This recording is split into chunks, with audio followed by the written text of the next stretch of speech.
కర్ణాటకలో ఏ పార్టీ చరిత్ర చూసినా ఏమున్నది గర్వకారణం అన్నట్లుగా ముఖ్యమంత్రి పదవి 3 నాళ్ల ముచ్చటగా మారిపోయింది. రాష్ట్ర చరిత్రను గమనిస్తే 5 ఏళ్లు ముఖ్యమంత్రి పదవిని పూర్తి చేసుకున్నది ముగ్గురంటే ముగ్గురే. కాంగ్రెస్, జనతా, బీజేపీ, జేడీఎస్ పార్టీల పాలనా కాలంలో కూడా ఇదే పరిస్థితి కనిపిస్తోంది. తాజాగా సిద్ధరామయ్య రాజీనామా కారణంగా డీకే శివకుమార్ సీఎం పదవి చేపట్టేందుకు సిద్ధమయ్యారు. అయితే సిద్ధరామయ్య ఆయన్ని ఎంతవరకు పదవిలో సరిగ్గా కూర్చొనిస్తారన్నది అనుమానమే. పదవిని వదులుకున్న నేపథ్యంలో ఆయన హైకమాండ్ ఎదుట పలు డిమాండ్లు ఉంచినట్లుగా సమాచారం. కర్ణాటక రాజకీయాల్లో ఒక్కసారిగా కీలక పరిణామాలు చోటు చేసుకున్నాయి. కాంగ్రెస్ అధిష్టానం ఆదేశాలతో రాష్ట్రానికి అత్యధిక కాలం ముఖ్యమంత్రిగా పనిచేసిన సిద్ధరామయ్య తన పదవి నుంచి దిగిపోయారు. ఆయన స్థానంలో డీకే శివకుమార్ కొత్త ముఖ్యమంత్రిగా ప్రమాణం చేయబోతున్నారు. రాష్ట్రంలో కాంగ్రెస్ ప్రభుత్వానికి ఇంకా 2 ఏళ్లు గడువు ఉన్నప్పటికీ ఎన్నికల ఫలితాల అనంతరం పార్టీ ఇచ్చిన మాట ప్రకారం డీకే వర్గం నుంచి వచ్చిన ఒత్తిడికి పార్టీ అధిష్టానం సిద్ధరామయ్యను తప్పుకోవలసిందిగా సూచించక తప్పలేదు. కర్ణాటక ముఖ్యమంత్రి పీఠం అనేది ప్రతి ఒక్క ముఖ్య నేతకు ఓ కల. దాన్ని నెరవేర్చుకునేందుకు ఎత్తుకు పై ఎత్తులు వేయాల్సి ఉంటుంది. సీఎం పీఠం దక్కినా 5 ఏళ్ల పాటు ఈ పదవిలో కూర్చుంటామనే గ్యారంటీ లేదు. రాష్ట్రాన్ని ఏ పార్టీ పాలించినా ఇదే పరిస్థితి కనిపిస్తోంది. నిశ్చలత, సుస్థిరత అనేది కన్నడ రాజకీయాల్లో ఎండమావిగానే మిగిలిపోయింది.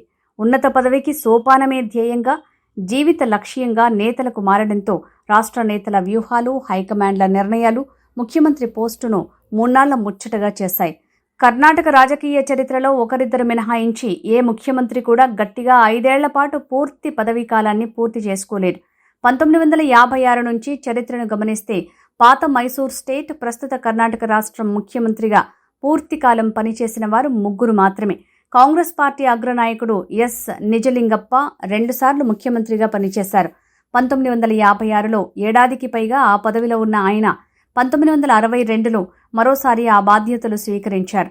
1968 వరకు అంటే 5 ఏళ్ల 345 రోజులు అధికారంలో కొనసాగారు. అదే పార్టీకి చెందిన డి దేవరాజ్ ఉర్స్ 1972 నుంచి 1977 వరకు, తర్వాత సిద్ధరామయ్య 2013 నుంచి 2018 వరకు పూర్తి కాలం ముఖ్యమంత్రులుగా కొనసాగారు. కర్ణాటకలో అతి తక్కువ కాలం పనిచేసిన ముఖ్యమంత్రులు ఉన్నారు. ఏ పార్టీకి పూర్తి మెజారిటీ రాని సందర్భాల్లో ఎన్నికల అనంతరం పొత్తులు కుదిరినా అవి నిలబడలేదు. దాంతో ప్రభుత్వాలు కూలిన సందర్భాలున్నాయి. బీజేపీ అగ్రనేత బిఎస్ యడియూరప్ప 2007లో కేవలం వారం రోజులే సీఎం పదవిలో ఉన్నారు. బీజేపీ, జేడీఎస్ కూటమిలో సయోధ్య కుదరకపోవడంతో ప్రభుత్వం కూలిపోయింది. కాంగ్రెస్ సీనియర్ నేత వీరేంద్ర పాటిల్ రాజీనామా చేయడంతో 1971లో కొన్ని వారాల పాటు ఎస్ఆర్ కాంతి ముఖ్యమంత్రి బాధ్యతలు నిర్వహించారు. కాంగ్రెస్ నేత ధరమ్ సింగ్, కాంగ్రెస్ జేడీఎస్ నేతృత్వం కూటమి ప్రభుత్వాన్ని ఏర్పాటు చేయడంతో ముఖ్యమంత్రి అయ్యారు. ఏడాదికి పైగా ఆ కుర్చీలో కొనసాగిన కూటమిలోని వైరుధ్యాలతో ఆ ప్రయాణం సవ్యంగా సాగలేదు. దాంతో ఆయన 2006లో పదవిని కోల్పోయారు. 2012లో బీజేపీలో అంతర్గత రాజకీయాల కారణంగా సదానంద గౌడను పక్కనబెట్టడంతో జగదీష్ షెట్టర్ ముఖ్యమంత్రి అయ్యారు. 305 రోజులు పదవిలో ఉన్నారు. తర్వాత అసెంబ్లీ గడువు ముగిసింది.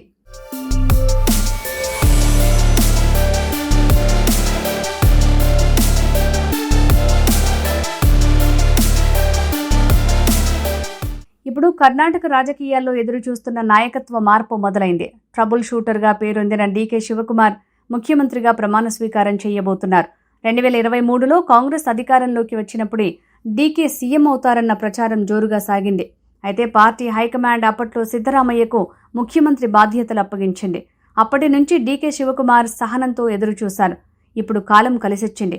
1989లో మొదటిసారి ఎమ్మెల్యేగా గెలిచిన ఆయన అప్పటి నుంచి కర్ణాటక రాజకీయాలలో తనదైన ముద్ర వేశారు. శివకుమార్ కాంగ్రెస్ హైకమాండ్కు అత్యంత నమ్మకస్తుడిగా పేరొందారు. ఏ రాష్ట్రంలో సంక్షోభాలు వచ్చినా ఎమ్మెల్యేలను కాపాడటం, రిసార్ట్ రాజకీయాలు నిర్వహించడం, ప్రభుత్వాలను నిలబెట్టడం వంటి వ్యవహారాల్లో ఆయన కీలక పాత్ర పోషించారు. మరో 2 ఏళ్లలో అసెంబ్లీ ఎన్నికలు రానున్న నేపథ్యంలో శివకుమార్ నేతృత్వంలోని కొత్త ప్రభుత్వం ఎలా పనిచేస్తుందనేది ఆసక్తికరంగా మారింది. డీకే శివకుమార్ నేతృత్వంపై కాంగ్రెస్లోనే కాకుండా రాజకీయ వర్గాల్లోనూ భిన్నాభిప్రాయాలు వ్యక్తమవుతున్నాయి. ఆయనను క్రమశిక్షణ గల, కష్టపడి పనిచేసే నాయకుడిగా పార్టీ వర్గాలు అభివర్ణిస్తున్నాయి. గాంధీ కుటుంబంతో సన్నిహిత సంబంధాలు ఉండటం వల్ల కేంద్ర నాయకత్వం నుంచి ఆయనకు బలమైన మద్దతు లభిస్తుందని భావిస్తున్నారు. రాష్ట్రంలో ముఖ్యమంత్రి మార్పు వెనుక కాంగ్రెస్ అధిష్టానం ఒక వ్యూహాత్మక అగ్ని పరీక్షను కూడా పెట్టినట్టు రాజకీయ వర్గాల్లో చర్చ సాగుతోంది. సిద్ధరామయ్యకు చెందిన కురుబ సామాజిక వర్గం నుంచి కొంత అసంతృప్తి వ్యక్తమయ్యే అవకాశం ఉందని అంచనా వేస్తున్నారు. అదే సమయంలో బీజేపీ ఓబీసీ అంశాన్ని ముందుకు తెచ్చే ప్రయత్నంలో ఉందని రాజకీయ వర్గాలు పేర్కొంటున్నాయి. శివకుమార్కు నాయకత్వ బాధ్యతలు అప్పగించడం ద్వారా రాష్ట్రంలో పార్టీని నిలబెట్టగల సామర్థ్యాన్ని పరీక్షిస్తున్నారన్న అభిప్రాయం వినిపిస్తోంది. ఇక సిద్ధరామయ్య గత 50 ఏళ్లుగా ఆ రాష్ట్ర రాజకీయాల్లో కొనసాగుతున్నారు. కర్ణాటకలో అత్యధిక కాలం ముఖ్యమంత్రిగా పనిచేసిన రికార్డును తన ఖాతాలో వేసుకున్నారు. రాజకీయ చాణక్యుడిగా పేరున్న అంత సులభంగా పదవిని వదులుకోలేరు.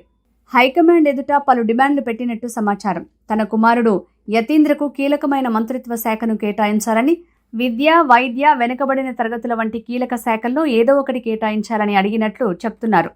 సిద్ధరామయ్యను రాజ్యసభకు పంపించేందుకు రాహుల్ గాంధీ ఒప్పించే ప్రయత్నం చేసిన జాతీయ రాజకీయాల్లోకి వెళ్లబోనని స్పష్టం చేశారు. రాష్ట్ర రాజకీయాల్లోనే కొనసాగనున్న ఎలాంటి పాత్ర పోషించనున్నారు అన్నది ఆసక్తికరంగా మారింది.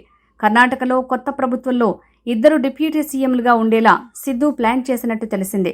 లింగాయత్, దళిత వర్గాల నుంచి డిప్యూటీ సీఎంలు ఉండే అవకాశం ఉంది.